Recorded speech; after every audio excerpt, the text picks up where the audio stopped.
Om Aganda Timarandasya Ganajana Shivakaya Chakshur Umilisamyena Tajma Shri Gurave Namaha. I was born in the darkest of ignorance, and my spiritual master opened my eyes with the torch of knowledge. I offer my respectful obeisances unto him.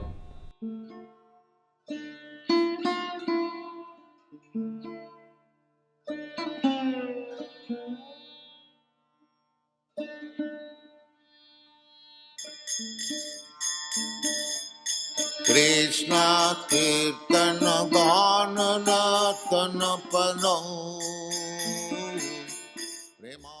The Bhagavad Gita was spoken 5,000 years ago on the battlefield at Kurukshetra in India.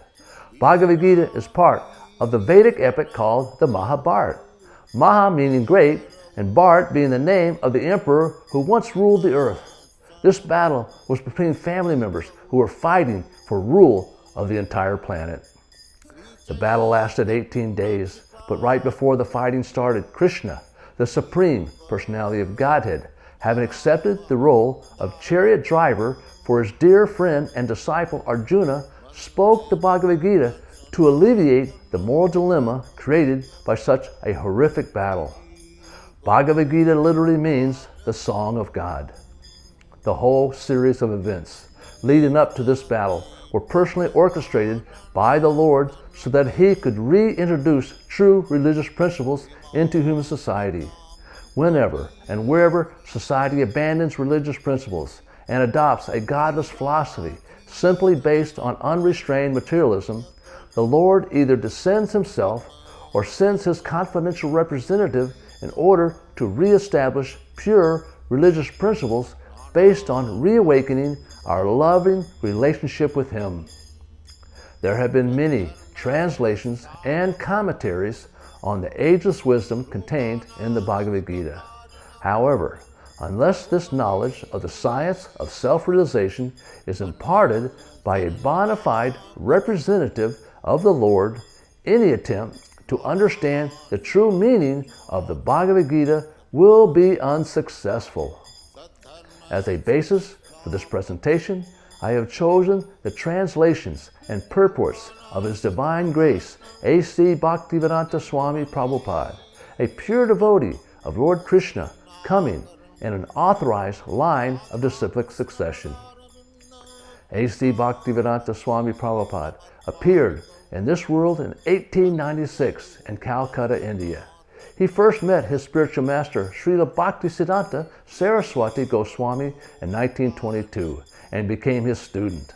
11 years later, in 1933, at Allahabad, he became his initiated disciple. At the first meeting in 1822, Srila Bhaktisiddhanta Saraswati Thakur requested Srila Prabhupada to broadcast Vedic knowledge in the English language. In 1950, at the age of 54, Srila Prabhupada adopted the first stage of renunciation called Vanaprastha, retiring from family life to devote more time to his studies and writing. In 1959, he accepted the fully renounced order of life, sannyas, and began his life's work and masterpiece, a multi-volume translation and commentary on the 18,000-verse Srimad Bhagavatam. In 1965, after 3 volumes of the Bhagavatam were completed, Srila Prabhupada came to the United States to fulfill the mission and instructions of his spiritual master. Subsequently, he wrote more than 60 additional volumes of authoritative translations and commentaries on the great Vedic scriptures, of which this Bhagavad Gita is one. Srila Prabhupada left this planet in 1977. Chapter 1. Observing the armies on the battlefield of Kurukshetra. As the opposing armies stand poised for battle, Arjuna, the mighty warrior, sees his intimate relatives, teachers, and friends in both armies ready to fight and sacrifice their lives. Overcome by grief and pity, Arjuna fails in strength and his mind becomes bewildered, and he gives up his determination to fight. Text 1. Dhritarashtra said, O Sanjaya, after assembling in the place of pilgrimage at Kurukshetra, what did my sons and the sons of Pandu do, being desirous to fight? Sanjaya said, O king, after looking over the army gathered by the sons of Pandu, King Duryodhana went to his teacher and began to speak the following words. O my teacher, behold the great army of the sons of Pandu, so expertly arranged by your intelligent disciple, the son of Drupada. Here in this army, there are many heroic bowmen equal in fighting to Bhima and Arjuna. There are also great fighters like Yudhana, Bharata, and Drupada. There is also great, heroic, powerful fighters like Drishtaketu, Chitakena, Kasiraj, Purujit, Kuntiboj, and Saiba. There are the mighty Yudamanyu, the very powerful Udamoj, the son of Subhadra, and the sons of Draupadi. All these warriors are great chariot fighters. O best of the Brahmins, for your information, let me tell you about the captains who are especially qualified to lead my military force. There are personalities like yourself, Bhishma, Karna, Kripa, Ashvatthama, Vikrama, and the son of Somadat, called Bhushvara, who are also always victorious in battle. There are many other heroes who are prepared to lay down their lives for my sake. All of them are well equipped with different kinds of weapons, and all are experienced in military science.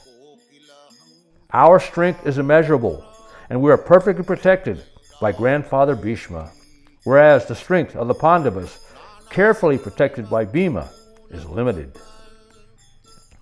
Now all of you must give full support to Grandfather Bhishma, standing at your respective strategic points in the phalanx of the army.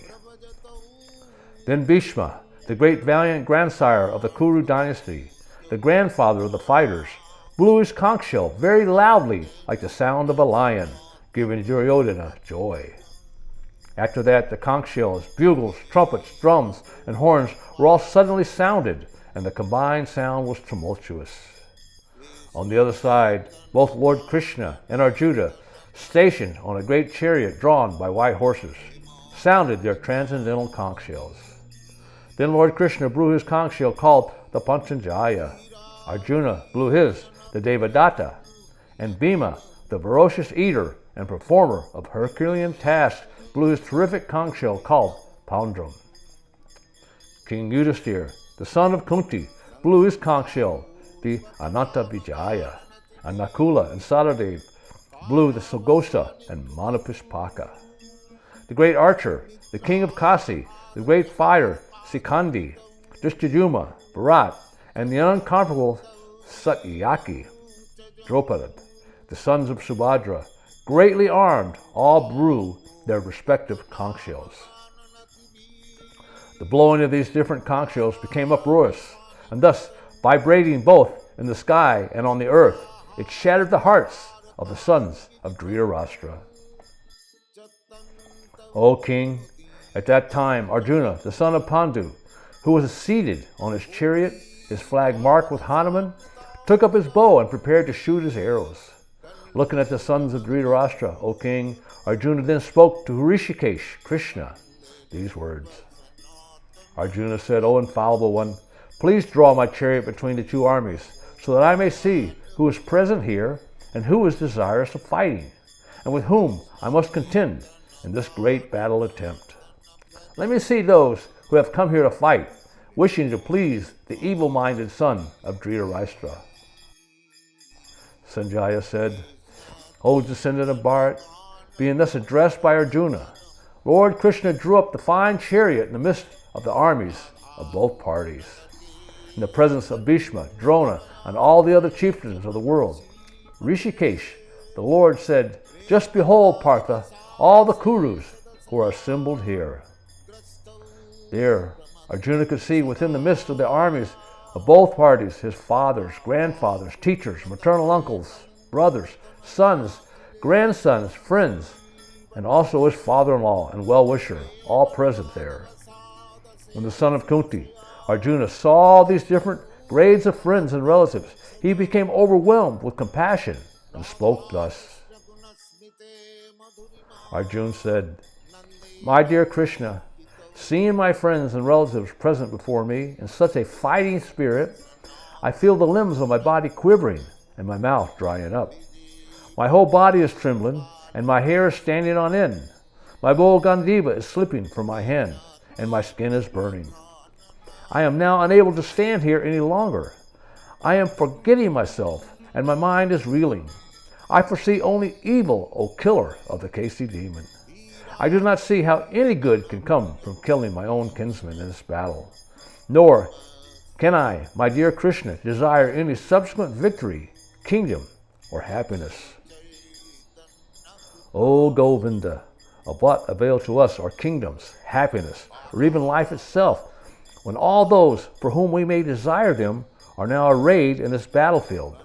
O Madhusudana, when teachers, fathers, sons, grandfathers, maternal uncles, fathers-in-law, grandsons, brothers-in-law, and all relatives are ready to give up their lives and properties and are standing before me, then why should I wish to kill them? Though I may survive, O maintainer of all creatures, I am not prepared to fight with them even in exchange for the three worlds, let alone this earth. Sin will overcome us if we slay such aggressors. Therefore, it is not proper for us to kill the sons of Dhritarashtra and our friends. What should we gain, O Krishna, husband of the goddess of fortune? And how could we be happy by killing our kinsmen? O Janardana, although these men, overtaken by greed, see no fault in killing one's family or quarreling with friends, why should we, with knowledge of sin, engage in these acts? With the destruction of dynasty, the eternal family tradition is vanquished, and thus the rest of the family becomes involved in irreligious practice. When irreligion is prominent in the family, O Krishna, the women of the family become corrupt, and from degradation of womanhood, O descendant of Vrishni, comes unwanted progeny. When there is an increase of unwanted population, a hellish situation is created both for the family and for those who destroy the family tradition. In such corrupt families, there is no offering of oblations of food and water to the ancestors. Due to the evil deeds of the destroyers of family tradition, all kinds of community projects and family welfare activities are devastated. O Krishna, maintainer of the people, I have heard by disciplic succession that those who destroy family traditions dwell always in hell. Alas, how strange it is that we are prepared to commit greatly sinful acts driven by the desire to enjoy royal happiness.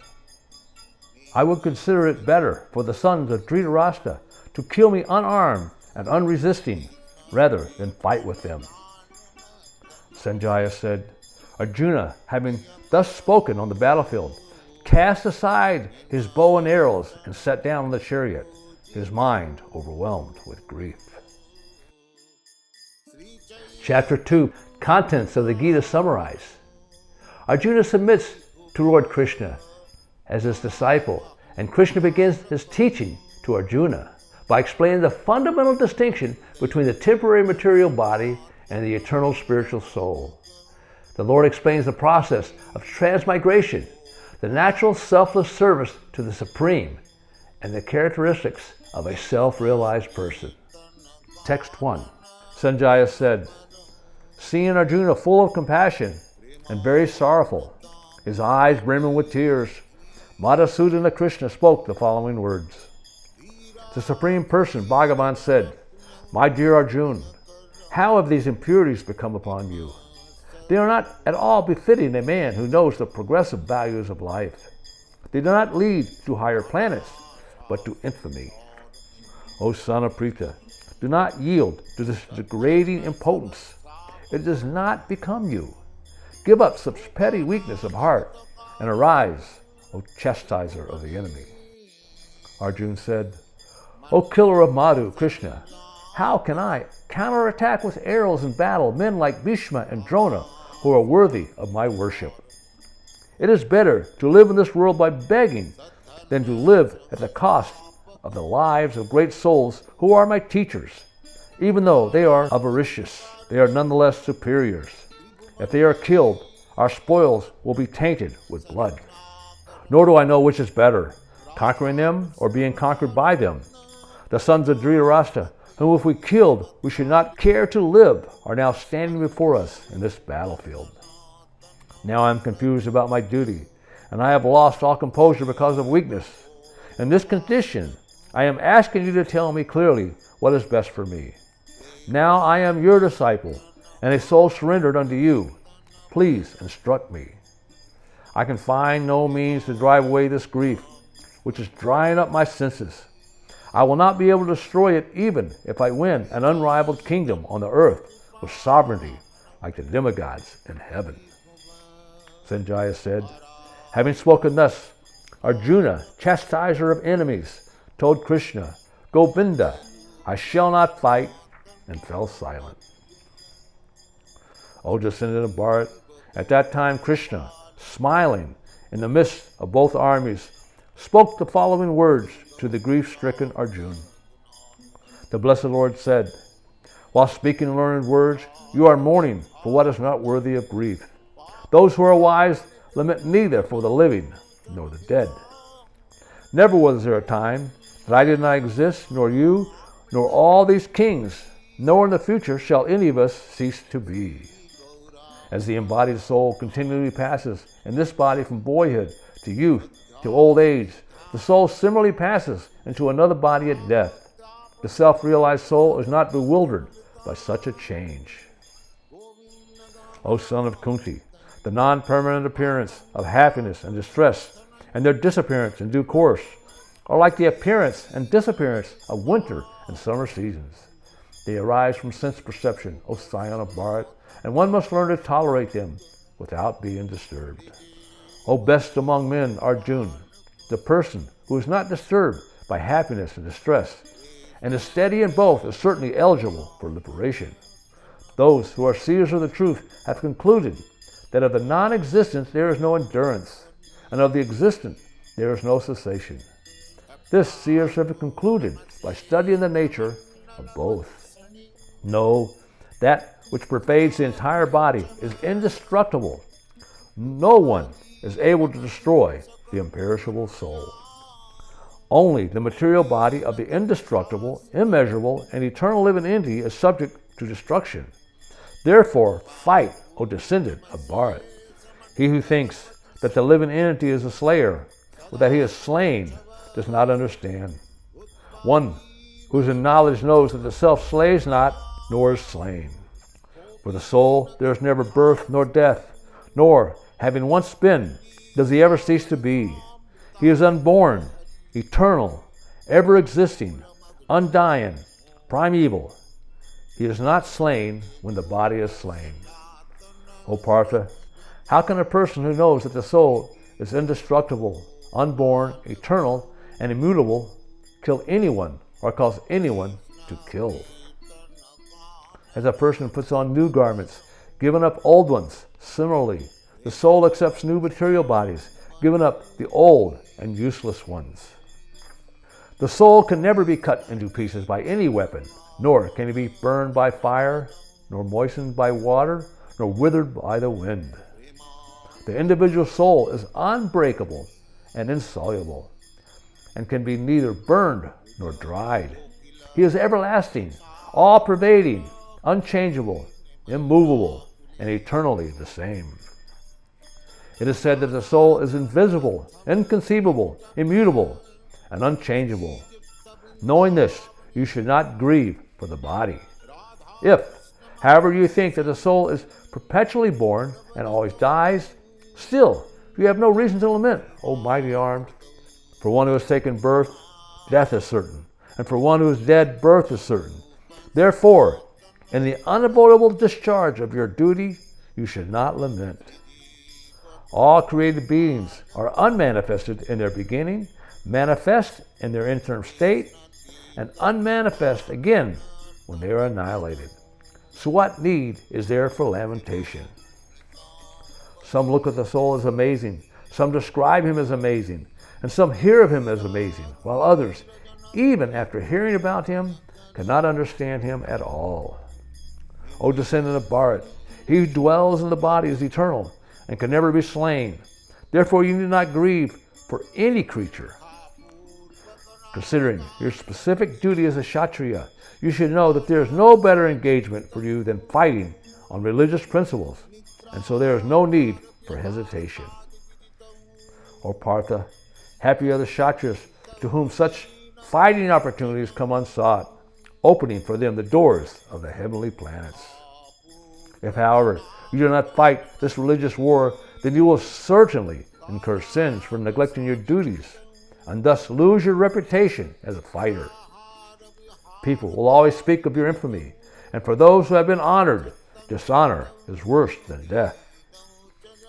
The great generals who have highly esteemed your name and fame will think that you have left the battlefield out of fear only, and thus they will consider you a coward. Your enemies will describe you in many unkind words and scorn your ability.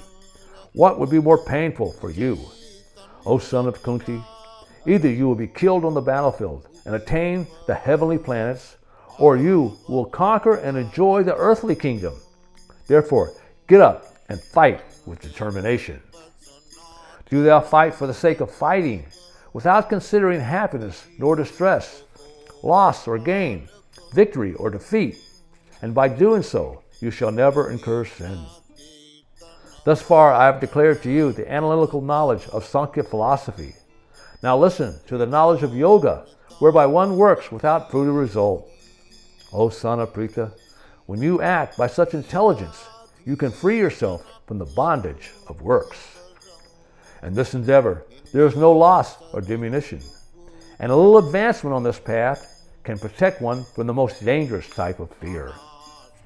Those who are on this path are resolute in purpose. Their aim is one, O beloved child of the Kurus. The intelligence of those who are irresolute is many-branched.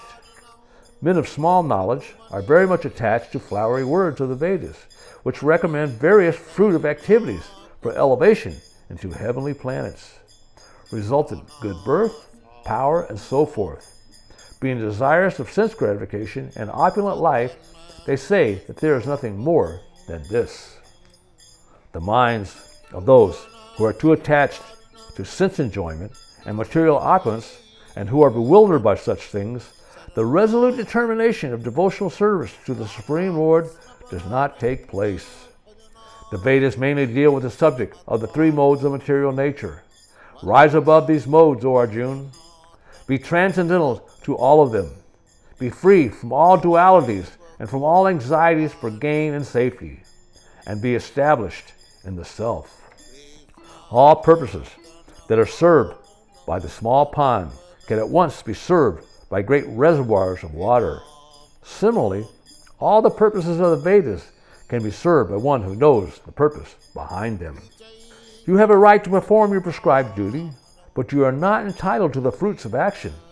Never consider yourself to be the cause of the results of your activities, and never be attached to not doing your duty. Be steadfast in yoga, O Arjuna. Perform your duty and abandon all attachment to success or failure. Such evenness in mind is called yoga. O Dhananjaya, rid yourself of all fruitive activities by devotional service, and surrender fully to that consciousness. Those who want to enjoy the fruits of their work are misers. A man engaged in devotional service rids himself of both good and bad actions, even in this life. Therefore strive for yoga, O Arjuna, which is the art of all work. The wise engaged in devotional service take refuge in the Lord and free themselves from the cycle of birth and death by renouncing the fruits of actions in the material world. In this way, they can attain that state beyond all miseries. When your intelligence has passed out of the dense forest of delusion, you shall become indifferent to all that has been heard and all that is to be heard. When your mind is no longer disturbed by the flowery language of the Vedas, and when it remains fixed in trance of self-realization, then you will attain the divine consciousness. Arjuna said, "What are the symptoms of one whose consciousness is thus merged in transcendence? How does he speak? What is his language? And how does he sit? How does he walk?" The Blessed Lord said, "O Partha, when a man gives up all varieties of sense desire which arise from mental concoction. And when his mind finds satisfaction in the self alone, then he is said to be in pure, transcendental consciousness. One who is not disturbed in spite of the threefold miseries, who is not elated when there is happiness, and who is free from attachment, fear, and anger, is called a sage of steady mind. He who is without attachment, who does not rejoice when he obtains good, nor lament when he obtains evil, is firmly fixed in perfect knowledge.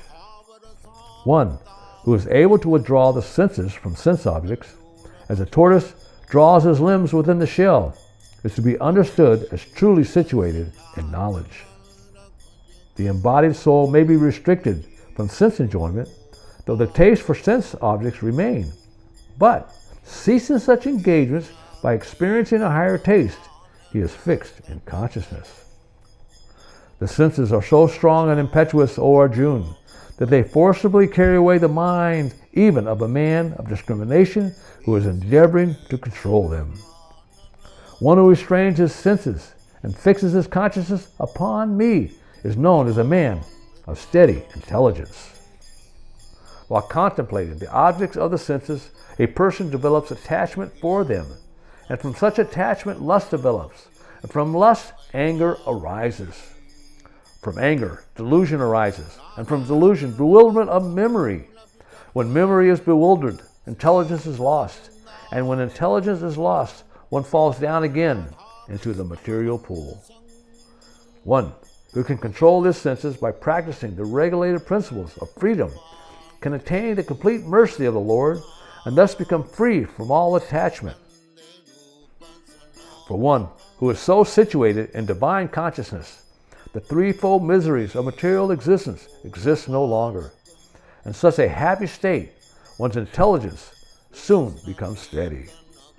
One who is not in transcendental consciousness can have neither a controlled mind nor steady intelligence, without which there is no possibility of peace. And how can there be any happiness without peace? As a boat on the water is swept away by a strong wind, even one of the senses on which the mind focuses can carry away a man's intelligence. Therefore, O mighty armed, one whose senses are restrained from their objects is certainly of steady intelligence. What is night for all beings is the time of awakening for the self-controlled, and the time of awakening for all beings is the night for the introspective sage.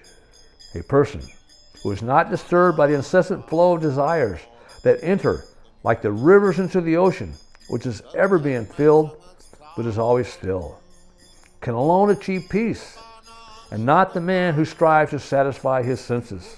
A person who gives up all desire for sense gratification, who lives free from desires, who has given up all sense of proprietorship, and is devoid of false ego, he alone can attain real peace.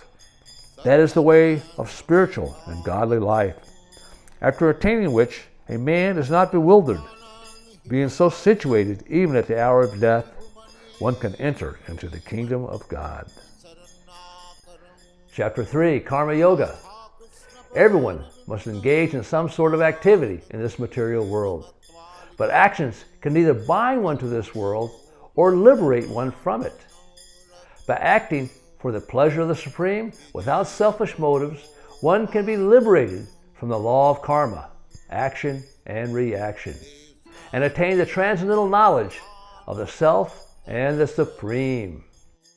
Text 1. Arjuna said, O Janardana, O Keshava, why do you urge me to engage in this ghastly warfare, if you think that intelligence is better than fruitive work? My intelligence is bewildered by your equivocal instructions. Therefore, please tell me decisively what is most beneficial for me. The Blessed Lord said, O sinless Arjuna, I have already explained that there are two classes of men who realize the self. Some are inclined to understand him by empirical philosophical speculation, and others are inclined to know him by devotional work. Not by merely abstaining from work can one achieve freedom from reaction, nor by renunciation alone can one attain perfection. All men are forced to act helplessly according to the impulses born of the modes of material nature. Therefore, no one can refrain from doing something, not even for a moment. One who restrains the senses and organs of action, but whose mind dwells on sense objects, certainly deludes himself and is called a pretender. On the other hand, he who controls the senses by the mind and engages his active organs in work of devotion without attachment is by far superior. Perform your prescribed duty, for action is better than inaction. A man cannot even maintain his physical body without work.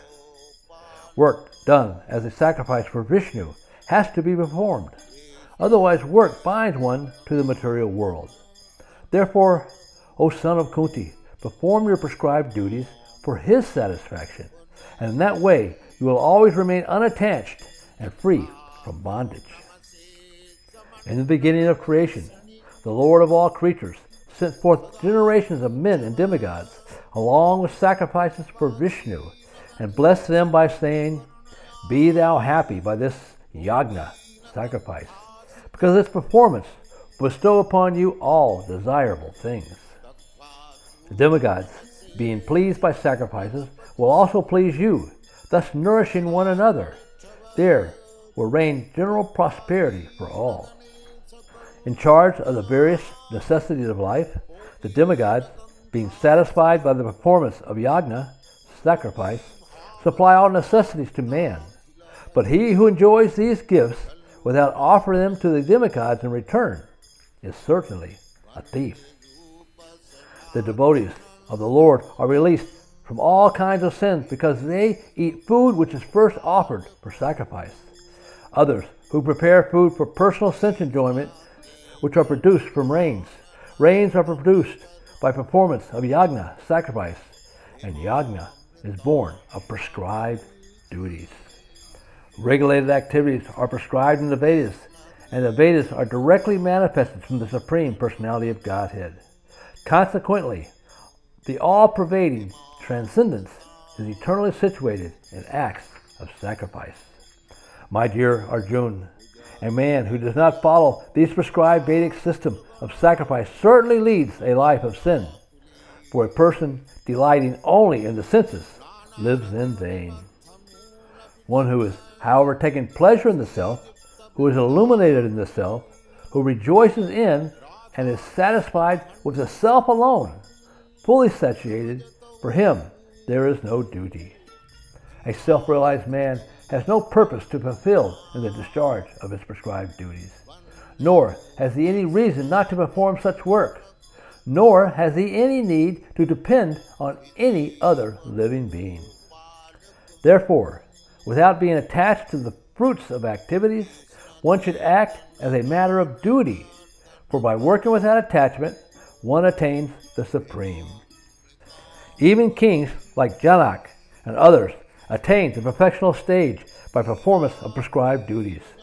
Therefore, just for the sake of educating the people in general, you should perform your work. Whatever action is performed by a great man, common men follow in his footsteps. Whatever standards he sets by exemplary acts, all the world pursues.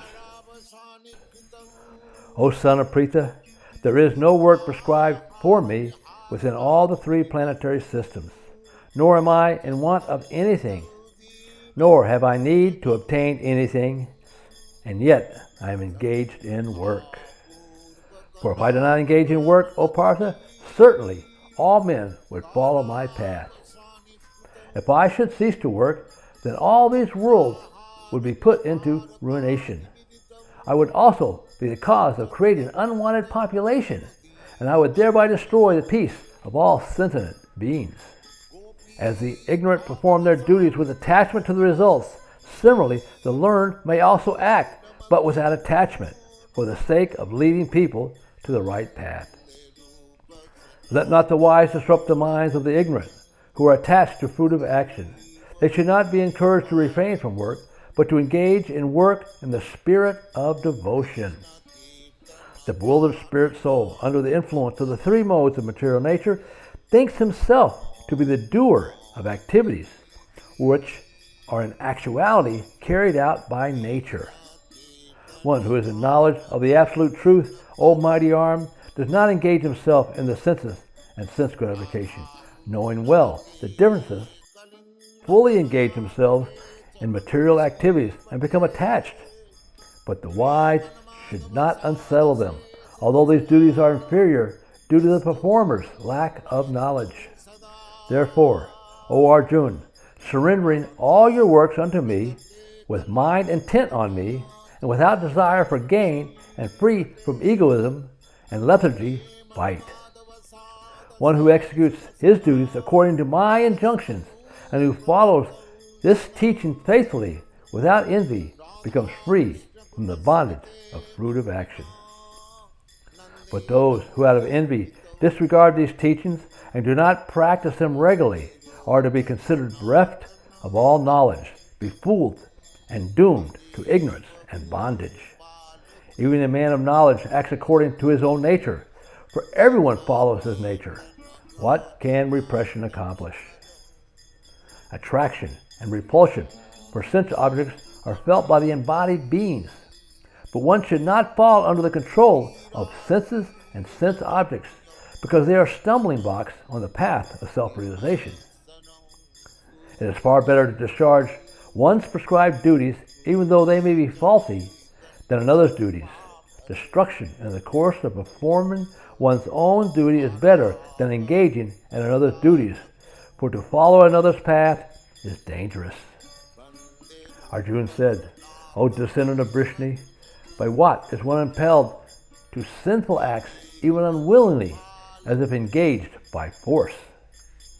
The Blessed Lord said, It is lust only, Arjuna, which is born of contact with the material modes of passion, and later transformed into wrath, and which is the all-devouring sinful enemy of this world. As fire is covered by smoke, as a mirror is covered by dust, or as the embryo is covered by the womb, similarly, the living entity is covered by different degrees of lust.